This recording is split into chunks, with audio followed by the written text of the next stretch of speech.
Bonjour à toutes et à tous, c'est Émilie d'Astro Intuitive, bienvenue dans cette vidéo. J'espère que vous allez bien. Alors, ça y est, c'est l'été et donc pour ces vidéos d'été, je vous propose un format un petit peu différent.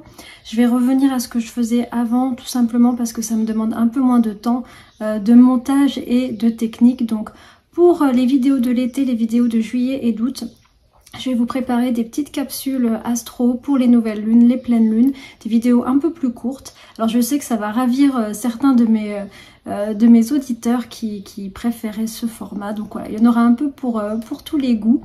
Donc voilà, avant qu'on commence sur cette vidéo, je voulais vous parler des formations que je propose en astrologie. Si vous voulez apprendre l'astrologie à la rentrée, si vous voulez l'apprendre avec moi, je vous invite à aller voir sur mon site. Vous avez toutes les informations sur le programme que je propose. Actuellement, j'ai 2 années de formation. La première année, c'est une année vraiment d'initiation à la lecture d'un thème astral. Alors c'est vrai que j'ai pas mal travaillé ces dernières années à tout ce qui est approche pédagogique, comment on peut faire pour interpréter une planète dans un signe, dans une maison, enfin toutes ces choses un petit peu compliquées en fait, non pas dans le symbolisme astrologique mais dans la lecture, dans le fait vraiment de pouvoir lire une carte. J'ai pas mal travaillé aussi sur la structure, par quoi on commence, comment on s'y prend, etc. Donc voilà, ça c'est vraiment ma première année de formation. Et la seconde, c'est sur tout ce qui concerne les rythmes, donc les transits, c'est-à-dire les énergies qui nous traversent à un moment donné de notre vie et la révolution solaire.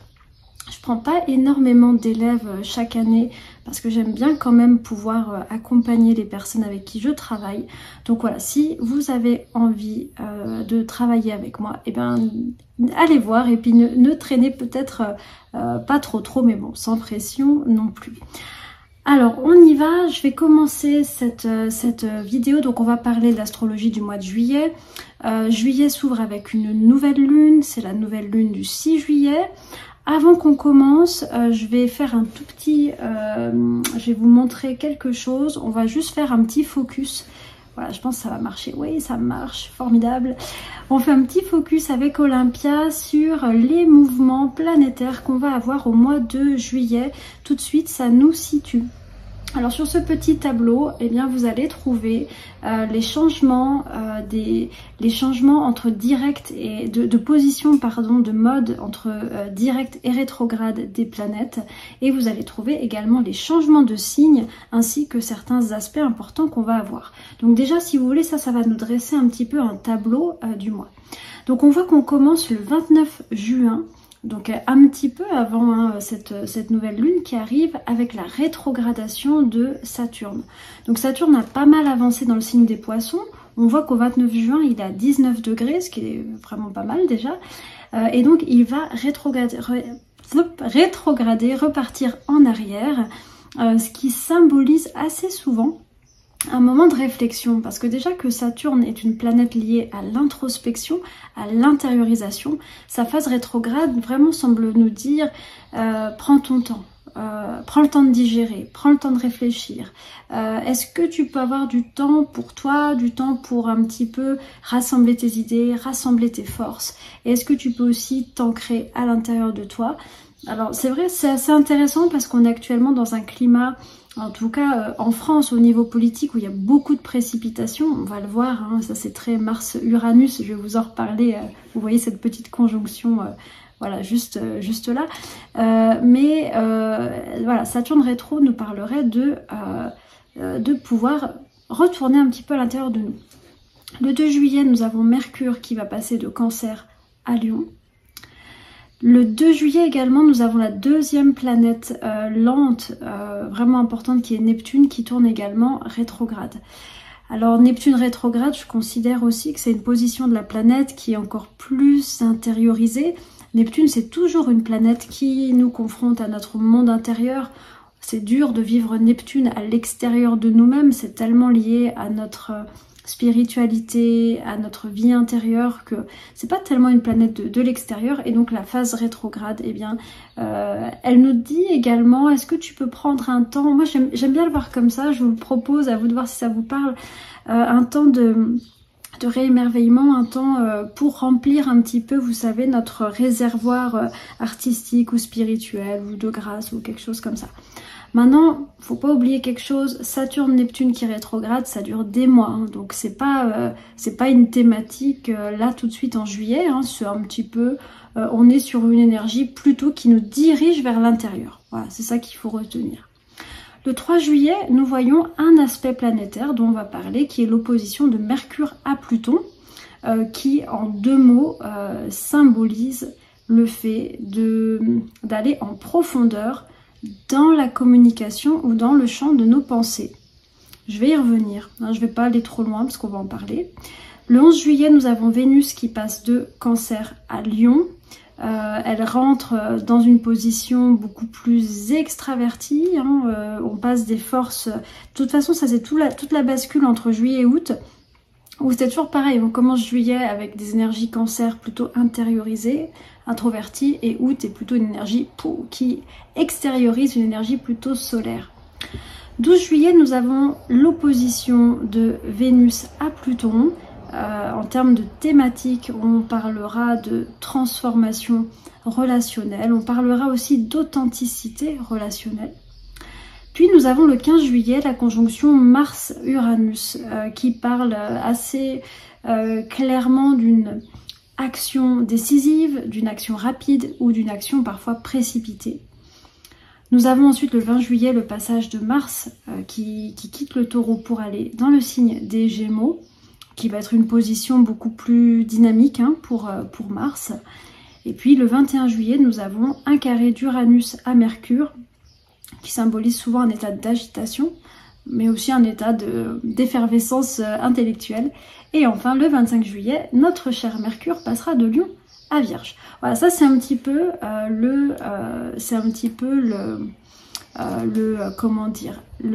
topo pour le mois de juillet. Alors on y va, on démarre. Voici la carte de la nouvelle lune du 6 juillet 2024. Elle se passe pour Paris à minuit 57.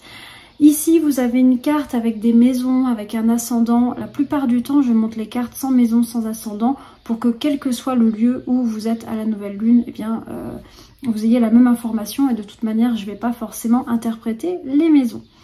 Alors, c'est la nouvelle lune du Cancer. On le voit à cette nouvelle lune, 6 juillet. On a 3 planètes dans le signe du Cancer. Soleil, Lune, Vénus. Donc forcément, on a un focus là-dessus. La nouvelle lune, c'est toujours... moi, j'aime bien voir ça. J'aime bien voir une année comme 12 à 13, selon le nombre de nouvelles lunes qu'il y a. 12 à 13... renouveau dans lesquels on peut travailler certaines choses, et donc là on va redémarrer un cycle dans lequel on va travailler l'énergie Cancer. Alors l'énergie Cancer, c'est pas forcément la plus facile du zodiaque, parce que forcément les signes du zodiaque dans l'élément eau nous confrontent à notre intériorité, nous confronte à nos zones de vulnérabilité, de faiblesse, et je dirais à nos émotions, hein, de manière très très simple. Vous avez des signes par exemple qui sont beaucoup plus liés à l'action, qui sont beaucoup plus liés à la concrétisation, et qui vont moins nous challenger et nous faire travailler. Hein, on connaît tous à peu près le Scorpion avec son côté très intense qui nous brasse, etc. Le Cancer, c'est une autre modalité de l'eau. Alors c'est pas forcément aussi intense hein, que le Scorpion, mais ça reste quand même des processus d'eau. Et travailler avec le Cancer en conscience, c'est pas toujours facile, bien que ce soit magnifique, hein, comme chacun des 12 signes. Alors regardez un petit peu le glyphe du Cancer. C'est vraiment un glyphe magnifique.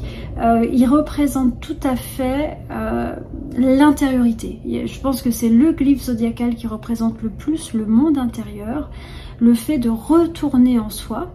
On l'a vu, on a 2 planètes qui tournent rétrograde hein, aux abords de cette nouvelle lune. Il peut représenter l'appartenance. Regardez, on pourrait voir des personnes qui sont à l'intérieur d'un foyer. Il représente finalement ce qui est à l'intérieur, et donc ce qui est vraisemblablement le plus précieux, donc les personnes dont on est les plus proches, mais aussi nos émotions les plus intimes et les plus authentiques. Alors le défi de l'énergie Cancer, c'est de nous relier il y en a plusieurs, mais en tout cas une des voies de compréhension, si on veut travailler avec le cancer, c'est de nous relier avec une forme d'authenticité émotionnelle. C'est vraiment le signe qui va nous connecter avec nos émotions. Alors ça semble vraiment bateau dit comme ça, mais c'est quand même très profond parce que nos émotions sont finalement une forme de vérité qui est donnée par notre corps sur ce que l'on ressent. Donc après on peut et donc sur nos besoins et sur là où on en est. En règle générale, on a un peu l'habitude de pas trop écouter, on a l'habitude d'un peu composer aussi avec tout ça, parce que dans notre société, forcément, et puis même de manière générale, hein, il nous faut être capricorne, hein, il nous faut être adulte, il nous faut pouvoir contrôler nos émotions. Et donc de manière générale, la phase cancer, on a le droit d'y aller quand on est enfant, quand on est jeune encore, mais quand on est adulte, ça le fait pas trop d'être dans ce cancer, c'est-à-dire d'être très voire trop connecté à nos émotions. Les personnes qui ont beaucoup de planètes en cancer, c'est souvent quelque chose qu'elles vivent et qui est douloureux pour elles, qui est compliqué parce qu'elles sont connectées de manière très forte et très puissante à leurs émotions. Et pour autant, c'est vraiment, je dirais, la magie de ce signe, et c'est vraiment la voie de maîtrise de ce signe qui est d'accepter d'être vulnérable, d'accepter d'aller dans nos émotions les plus profondes finalement, et de les maîtriser, je veux dire par là d'en tirer l'intelligence la plus profonde. Et je pense que le cancer est un signe qui est aussi en lien avec l'intelligence émotionnelle. Donc le fait de savoir écouter un petit peu comment on va, qu'est-ce qui se passe à l'intérieur de nous, de faire aussi, pourquoi pas, des demandes en conscience à soi, aux autres, et voilà, et de pouvoir s'harmoniser. Donc ça fait partie des challenges de l'énergie cancer. Alors forcément, comme tous les signes d'eau, moi je trouve que tous les signes d'eau, ils ont un rythme, et c'est un rythme plutôt lent. Vous avez quand même du mal la plupart du temps à écouter vos émotions, à écouter les messages de vos émotions dans un rythme effréné. C'est pareil pour la phase scorpion et la phase poisson. Souvent vous avez besoin de retrait, vous avez besoin de vous mettre dans votre bulle comme nous le montre le glyphe. Vous avez besoin de tourner vos oreilles vers l'intérieur. Donc ça c'est vraiment, je trouve, la symbolique de ce signe et son invitation, si toutefois on a envie de travailler avec ce signe-là.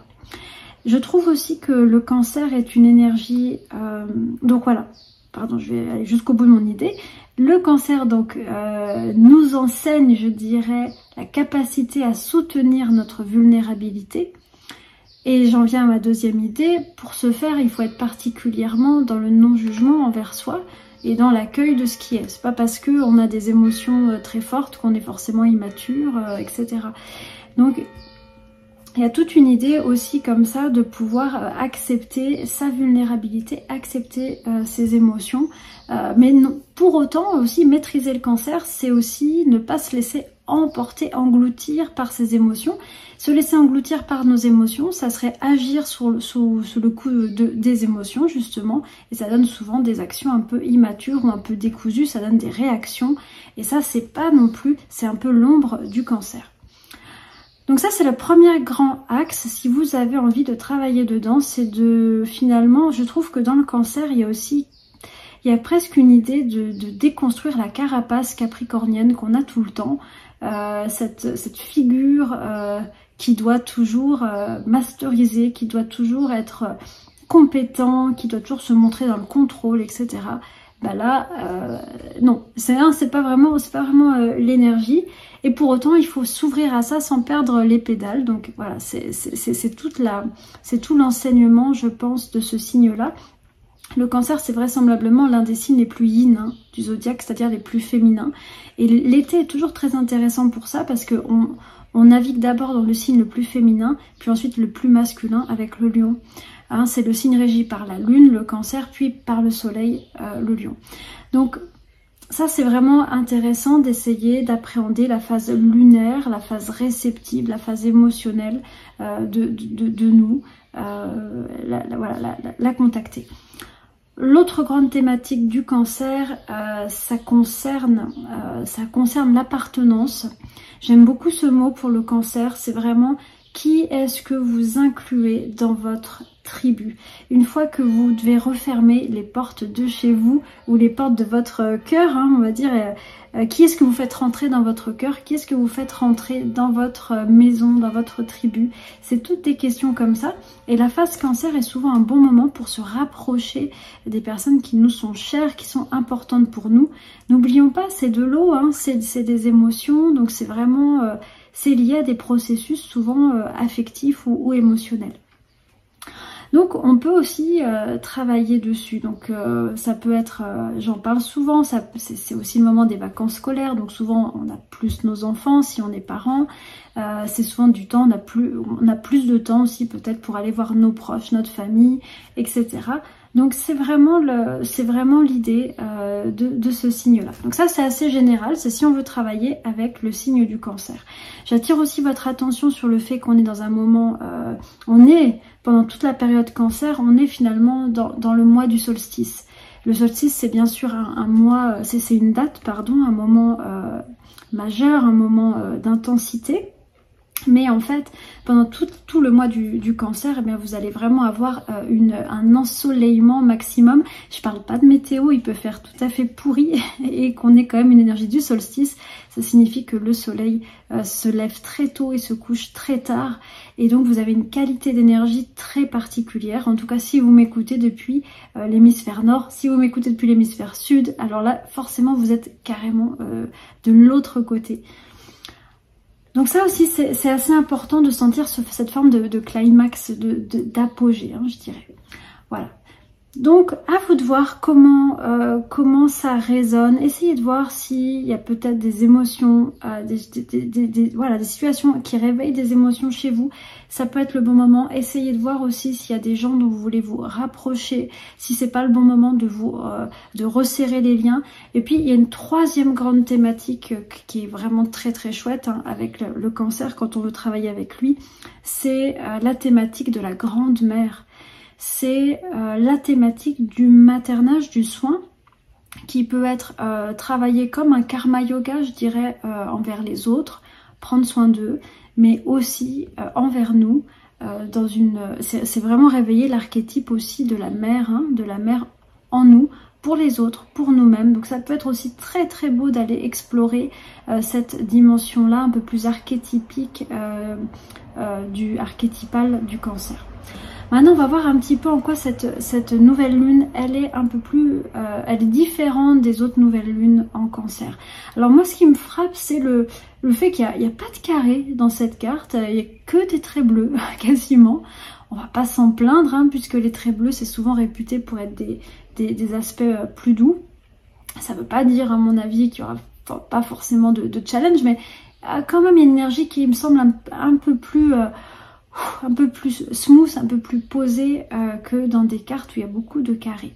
Alors on voit ici, donc le 6 juillet, on a toujours la conjonction de Vénus au soleil. Elle est en train de s'éloigner gentiment, mais enfin le pas de Vénus et le pas du soleil sont quand même assez similaires et donc ils vont encore rester ensemble un bon moment, hein, je pense encore facilement. On va regarder, ouais, pas un mois, mais allez, 15 jours. On va avoir encore pendant 15 jours environ une conjonction Soleil-Vénus. Donc ça c'est assez intéressant puisque finalement Vénus, j'en ai pas mal parlé dans les dernières vidéos, mais forcément le soleil il éclaire Vénus et donc ça met en avant toutes les thématiques vénusiennes, thématiques affectives, de cœur, de sentiments, mais aussi des questions artistiques, les questions du beau, de l'harmonie. Le fait aussi, je trouve que Soleil-Vénus c'est vraiment une protection, ça amène vraiment une énergie globale où on cherche une forme d'harmonie, on cherche une forme de concorde. Alors évidemment, si vous regardez l'état du monde en ce moment, vous allez me dire que pas du tout. Et alors effectivement, c'est vrai que on n'est pas vraiment là-dedans, mais il y a d'autres forces malheureusement, et il y a tous les enjeux géopolitiques et autres qui jouent. Mais à un niveau individuel, peut-être que vous avez pu le sentir, Soleil-Vénus, c'est quand même une volonté de... il y a quelque chose de doux, il y a quelque chose d'apaisant dans cette conjonction. Donc on va encore en profiter pour cette nouvelle lune.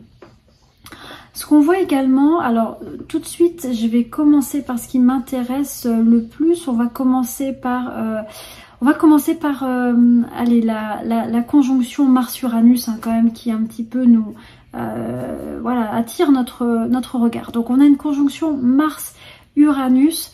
Alors bien qu'il n'y ait pas d'aspect de tension, de carré, il faut savoir quand même que le duo entre Mars et Uranus, ça crée une énergie puissante, ça crée une énergie parfois explosive, hein, ça peut arriver. Alors là, on voit vraiment, c'est assez chouette, on a l'impression que c'est assez bien, c'est harmonieux, c'est assez maîtrisé, on n'a pas l'impression de choses qui vont exploser de manière trop préjudiciable. Mais Mars-Uranus, c'est vraiment l'action pour le changement. Donc il peut y avoir des prises de décision, il peut y avoir des commencements, des choses où voilà, on prend les choses en main, on décide de passer une étape. Il y a vraiment le côté, bon maintenant je coupe, maintenant j'y vais, maintenant j'avance. Voilà, il y a quelque chose d'assez costaud, d'assez déterminé dans cette conjonction Mars-Uranus. Donc on peut s'en servir, ça peut vraiment aider quand on s'enlise dans certaines difficultés, quand on n'ose pas faire certaines choses. Mars-Uranus, c'est comme vraiment un coup de main, un vent qui nous pousse dans le dos et qui nous fait faire des choses, mais parfois de manière un peu précipitée. Alors là, moi il me semble, de ce que je vois de la carte, Mars est bien soutenu par Saturne. Vous voyez, on a un sextile de Mars à Saturne.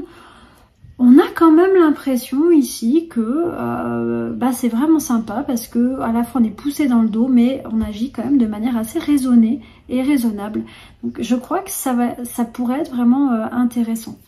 Le côté ombre, hein, de Mars-Uranus, hein, c'est bien sûr, comme je le disais, c'est les heurts, c'est une forme de violence, c'est la précipitation, c'est les choses mal contrôlées, mal maîtrisées, c'est vouloir aller trop vite et se faire mal. C'est aussi parfois l'adrénaline, vouloir des sensations fortes, des émotions fortes. C'est aussi un marqueur Mars-Uranus.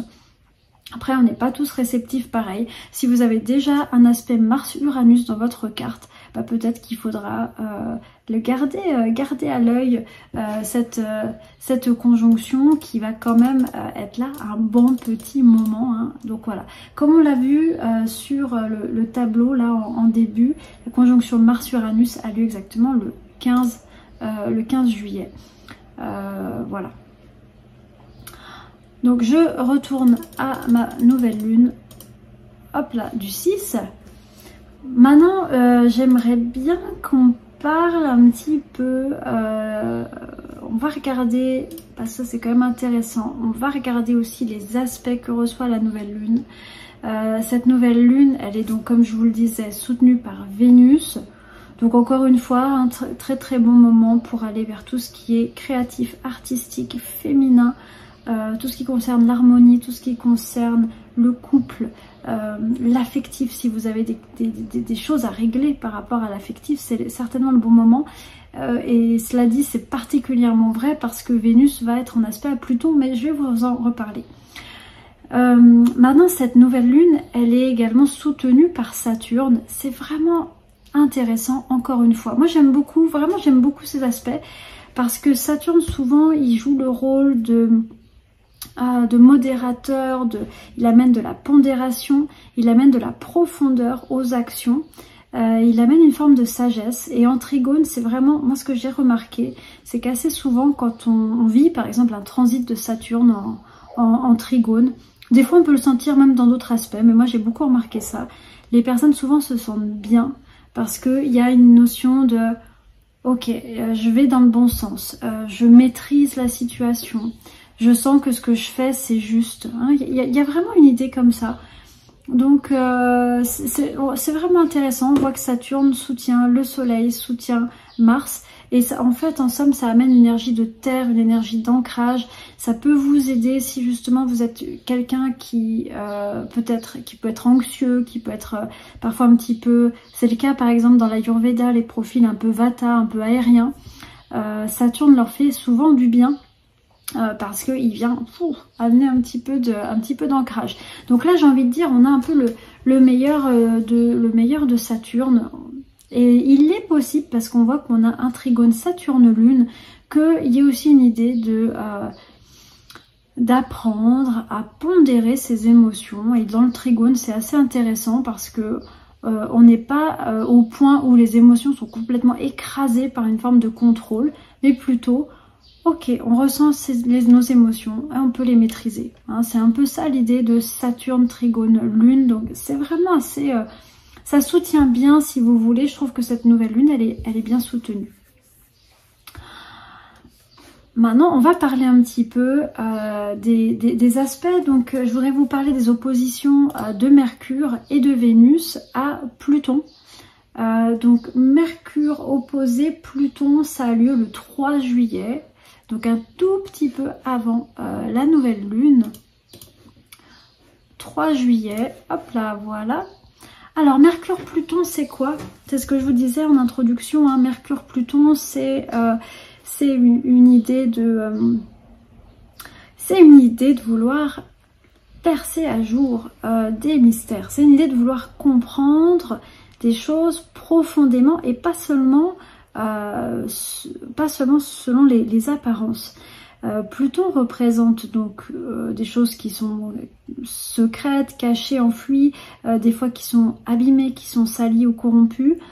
Et vous pouvez être sûr que dans l'année, à chaque fois que des planètes rapides telles que Mercure, Mars, Vénus ou le Soleil sont en aspect à Pluton, vous avez la plupart du temps des opportunités pour voir des choses qui étaient cachées, mais aussi pour les assainir, pour épurer certaines choses. Donc c'est assez intéressant. Vraiment, vous pourrez observer... les aspects, ça sera plutôt le mois prochain, mais les aspects Soleil-Pluton ont tout à fait cette idée-là.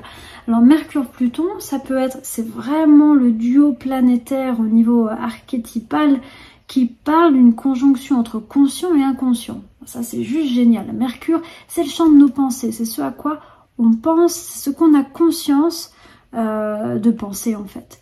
Pluton, c'est tout ce qu'on voit pas, c'est tout ce que notre inconscient a comme information, mais que nous, il y a une barrière normalement, hein, en tout cas si tout va bien au niveau psychique, il y a une espèce de barrière entre les deux, et donc on voit pas tout ce qu'il y a dans Pluton. Alors le contact entre Mercure et Pluton, il amène une communication entre ces deux plans. Donc voilà, ça c'est déjà une première manière de le comprendre. Si c'est juste pour nous-mêmes, Mercure-Pluton, c'est une opportunité d'avoir un accès à notre inconscient. Donc observez bien aux alentours entre, on va dire, le 1er juillet et le 5-6 juillet, entre la première semaine de juillet, vous pouvez observer vos rêves, vous pouvez écrire dans votre journal, vous pouvez demander à votre inconscient des choses, ça pourrait marcher parce qu'on a vraiment cet aspect-là. Une autre manière de comprendre Mercure-Pluton, c'est le fait de vouloir percer un mystère, crever un abcès. Ça peut être de parler profondément, par exemple. Ça peut être de vouloir aussi, pourquoi pas, il y a une idée de méfiance parfois dans Mercure-Pluton. Et donc il y a une idée de vouloir regarder de plus près certaines choses, certains contrats par exemple, certaines choses qu'on allait accepter. Avec Pluton, il y a cette idée de se dire, ah, est-ce qu'on me cacherait pas quelque chose, est-ce qu'il faut pas que j'aille un petit peu analyser tout ça. Et voilà, et dans le champ de la communication, ça peut être très intéressant si tant est qu'on ait envie d'y aller. Alors c'est sûr que encore une fois, avec Pluton, c'est toujours un peu challengeant parce que c'est vraiment le type d'échange qui ne va pas se satisfaire de rester à la surface. Donc forcément, il se peut que vous adoriez ça, il se peut que vous n'aimiez pas trop ça va dépendre et tout le monde n'y répondra pas de la même manière. Encore une fois, c'est un aspect éphémère, c'est pas non plus une grande thématique, mais enfin c'est une petite porte là, une petite porte à prendre. L'autre aspect donc, alors hop, je reviens, voilà, à la pleine lune, à la nouvelle lune, pardon, on voit le jour de la nouvelle lune, c'est le début en fait de l'opposition Vénus-Pluton. C'est le début, ça va durer un petit moment quand même, cette opposition, parce que le jour de la nouvelle lune, on est presque à 10 degrés d'orbe, on a 9 degrés d'orbe, donc on peut imaginer qu'il y en a au moins pour 15 bonnes journées, je pense, je ne vais pas vous les faire ici, mais voilà.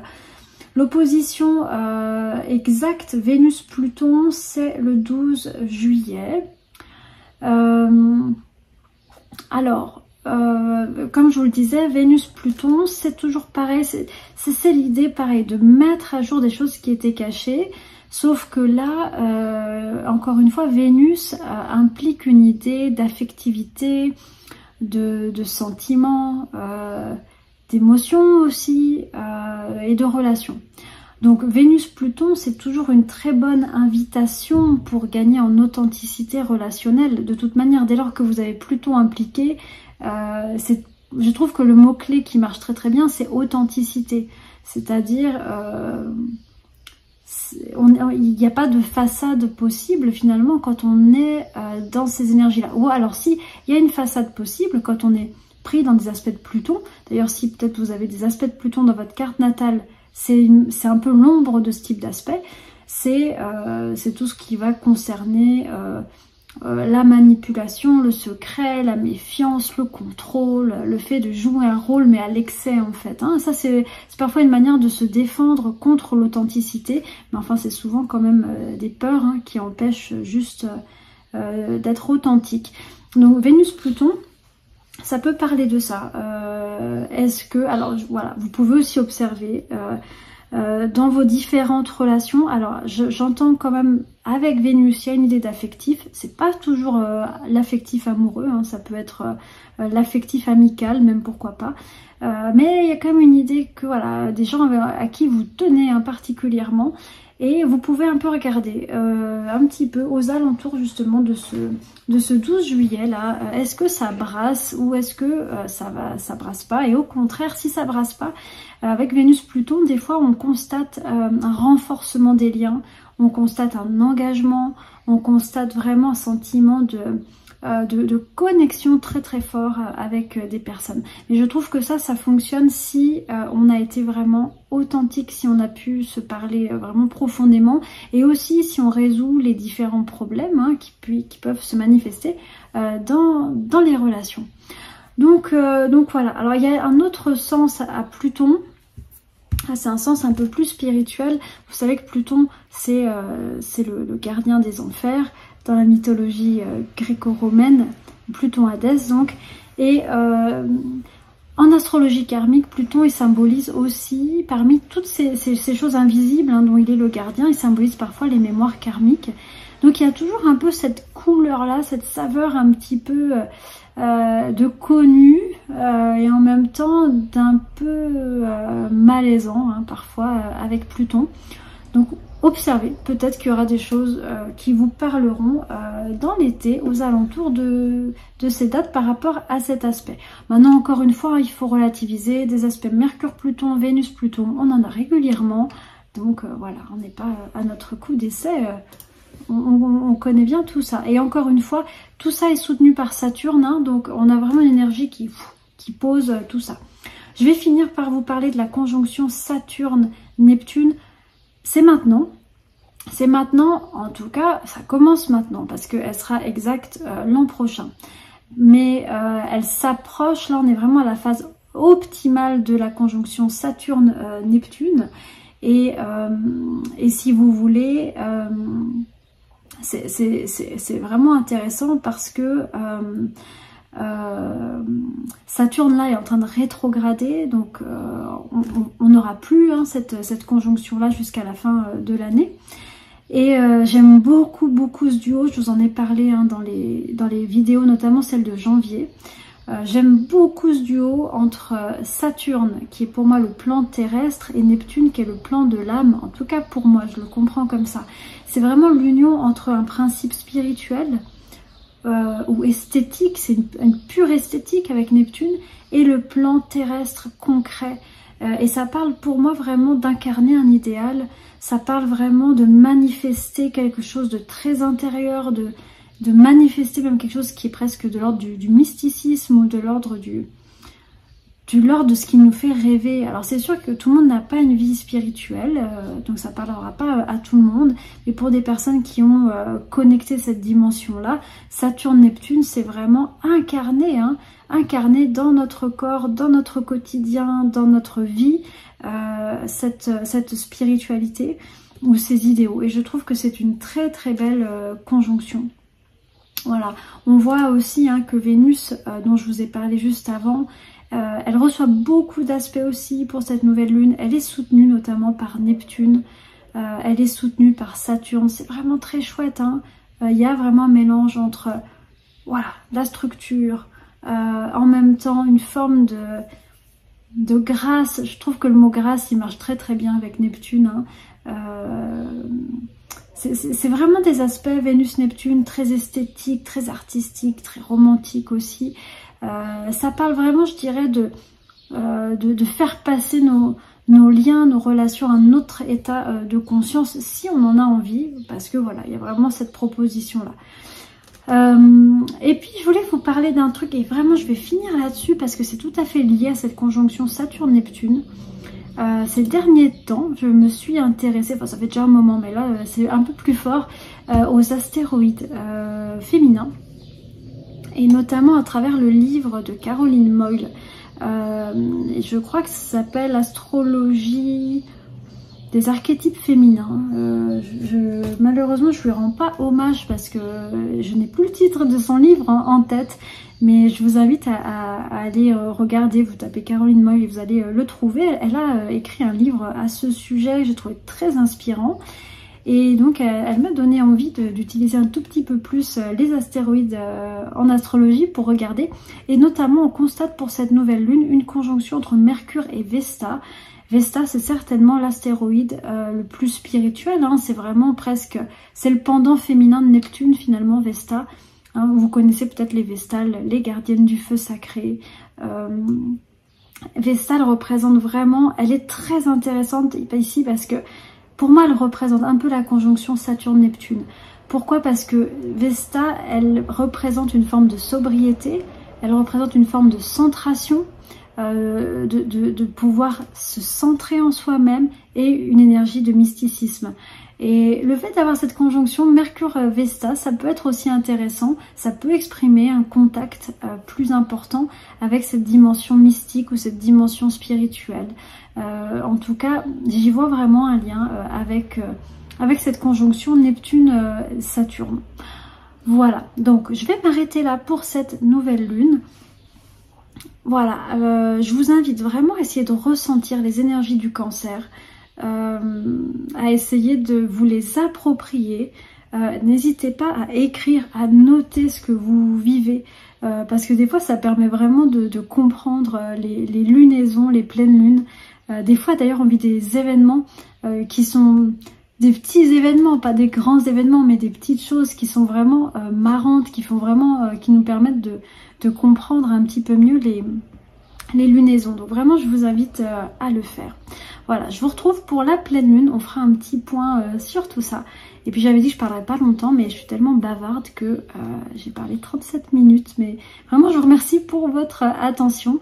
Voilà, si vous aimez cette vidéo et que ce n'est pas fait, n'hésitez pas à vous abonner. Et puis je mettrai toutes les infos sur les formations en astro dans la barre de description. À tout bientôt, passez un bel été, une très belle nouvelle lune. À bientôt, je vous embrasse.